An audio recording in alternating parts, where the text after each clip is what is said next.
तो कैसे आप लोग, आई होप कि आप लोग अच्छे और मजे में होंगे।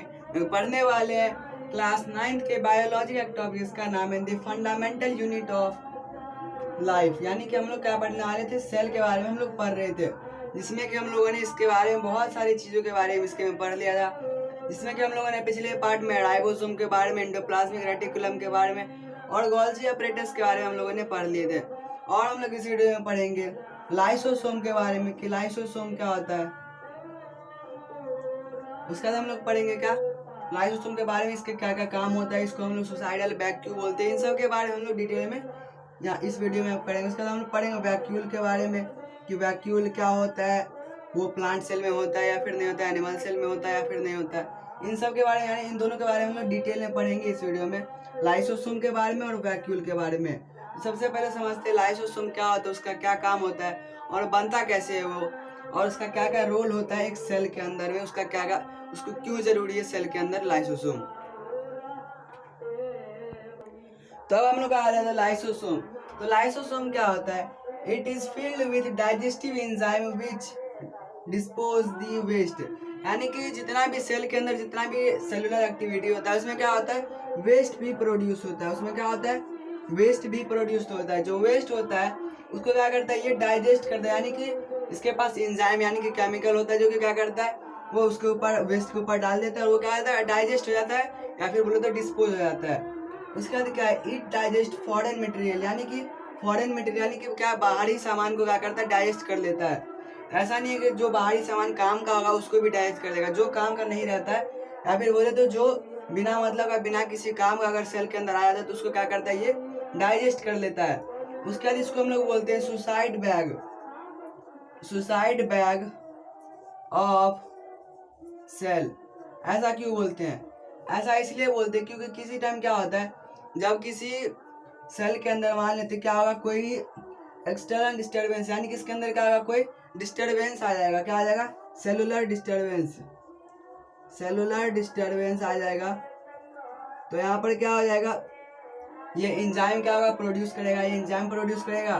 तो अगर वो नहीं मरेगा या फिर जो दूसरा कोई डिस्टर्ब जो चीज़ डिस्टर्ब कर रहा है वहाँ पर, वो अगर नहीं मरेगा तो वहाँ पर क्या हो जाएगा, ये जो लाइसोसोम रहेगा इसके अंदर, जो लाइसोसोम रहेगा वो क्या हो जाएगा, बर्स्ट हो जाएगा। वो क्या हो जाएगा, बर्स्ट, यानी कि वो फट जाएगा और उससे क्या हो जाता है, सेल पूरा मर जाता है। यानी कि सेल क्या हो जाता है, वो खुद अपने आप में क्या हो जाता है, डिस्ट्रॉय हो जाता है। यानी कि जब वहाँ पर क्या होगा, कोई भी सेलुलर डिस्टर्बेंस यानी कि सेल का कोई भी काम होगा उसमें क्या होगा, कोई भी डिस्टर्बेंस आएगा तो यहाँ पर क्या होगा, वो बर्स्ट हो जाता है। यानी कि वो क्या होता है, फट जाता है और उसकी वजह से क्या होता है, वो जो पूरा सेल होता है वो पूरा सेल डेड हो जाता है, यानी कि डिस्ट्रॉय हो जाता है। और वहाँ पर इसीलिए इसको क्या बोलते हैं, सुसाइड। यानी कि सुसाइड मतलब क्या होता है, आत्महत्या, क्योंकि वो क्या करता है, खुद अपने ही सेल को खुद से ही मार देता है।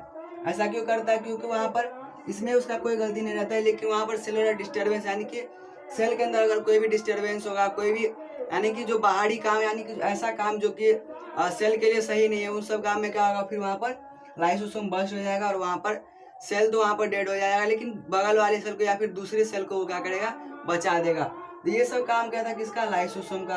और लाइसोसोम बनता कहाँ से है, लाइसोसोम बनाता है गोल्गी apparatus, यानी गोल्गी apparatus के द्वारा क्या होता है, गोल्गी apparatus के द्वारा ही लाइसोसोम बनाया जाता है।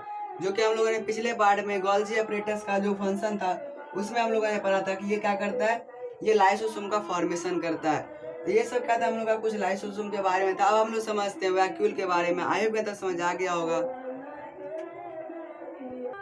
अब हम लोग समझते हैं वैक्यूल के बारे में। तो वैक्यूल क्या होता है, storage sac of the cell. यानी कि यहाँ पर क्या होता है, स्टोरेज सैक, यानी कि यहाँ पर क्या बात हो रहा है, जैसे अगर कोई सेल है तो उसके अंदर क्या होगा, ये स्टोर करेगा कोई भी सामान, यानी कि उसके अंदर कोई भी जो मटेरियल बनेगा या फिर कोई भी सब्सटेंस बनेगा उसको क्या करता है, ये स्टोर करता है। ये क्या करता है, स्टोर करता है। यानी कि यहाँ पर ये क्या करता है, स्टोरेज का काम करता है सेल के अंदर। यानी कि ये स्टोर करता है किसी भी सामान को, जैसे कि कोई एक्स्ट्रा मटेरियल होगा जो कि वो सेल के यूटिलाइज करने के बाद भी अगर वो बच गया होगा तो उसको क्या करेगा, स्टोर करेगा। या फिर कोई वेस्ट मटेरियल होगा उसको भी क्या करेगा, ये स्टोर करेगा। और उसको फिर क्या करेगा, वो जैसे कि यूनिसेलुलर ऑर्गेनिज्म में क्या होता है, जो उसके पास क्या होते हैं सारे उसके अंदर क्या सारी सेल ऑर्गेनेल नहीं होते, जिसकी वजह से क्या करता है, वो उसके अंदर जो वैक्यूल होता है वहीं क्या करता है, वो जैसे कि एक्स्ट्रा वाटर हो गया या फिर जो भी वेस्ट प्रोडक्ट होता है उसको क्या करता है, वैक्यूल ही उसको बाहर करता है सेल से।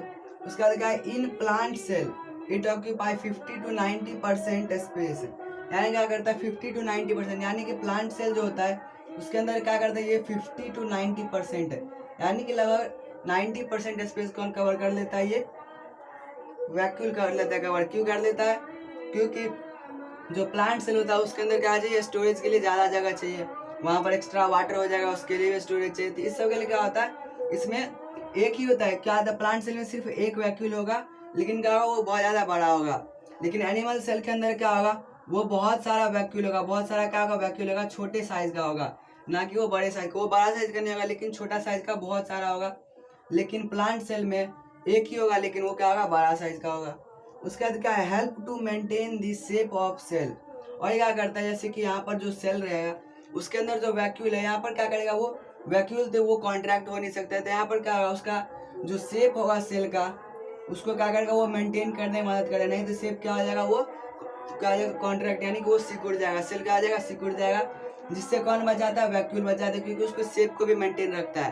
तो आप लोग बोलिएगा सेल वॉल भी वही काम करता है, वैक्यूल भी वही काम करता है। तो सेल वॉल क्या करता है, वो एक्स्ट्रा प्रोटेक्शन भी देता है और वो शेप को एक्सटर्नली वो मेंटेन रखता है, लेकिन अंदर से कौन मेंटेन रखता है, ताकि जो सेल है वो कॉन्ट्रैक्ट ना हो जाए, उसके लिए कौन रहता है, वैक्यूल रहता है, जो कि वहाँ पर क्या करता है। और हम लोग को जो फूड मिलता है प्लांट से, वही जो 50 to 90% स्पेस होता है, उसी के अंदर उसका एक्स्ट्रा एनर्जी क्या होता है, वहाँ पर स्टोर होता है। एक्स्ट्रा जो भी मटेरियल बच जाता है वो सब क्या होता है, वहाँ पर स्टोर होता है, और उसी को हम लोग क्या करते हैं, यूटिलाइज करते हैं या फिर यूज़ करते हैं अपने खाने के लिए। तो यही सब क्या था हमारा वैक्यूल के बारे में। और हम लोग का इसका यानी कि जो वैक्यूल होता है, जैसे मान लेते हैं ये सेल है हम लोग का, और इसके अंदर जो वैक्यूल होगा, ये वैक्यूल का जो एक्सटर्नल जो मेम्ब्रेन है उसको हम लोग क्या बोलते हैं, उसको बोलते हैं हम लोग टोनोप्लास्ट। उसको क्या बोलते हैं, टोनोप्लास्ट बोलते हैं हम लोग, जो कि इसका एक्सटर्नल मेम्ब्रेन यानी कि इसका बाउंड्री जो होता है, वैक्यूल का जो बाउंड्री होता है उसको हम लोग क्या बोलते हैं, टोनोप्लास्ट बोलते हैं। ये सब क्या था कुछ हमारे वैक्यूल के बारे में और लाइसोसोम के बारे में। और हम लोग नेक्स्ट पार्ट में पढ़ेंगे माइटोकॉन्ड्रिया के बारे में। तो मिलते हैं नेक्स्ट के लिए, bye, take care, thanks for watching.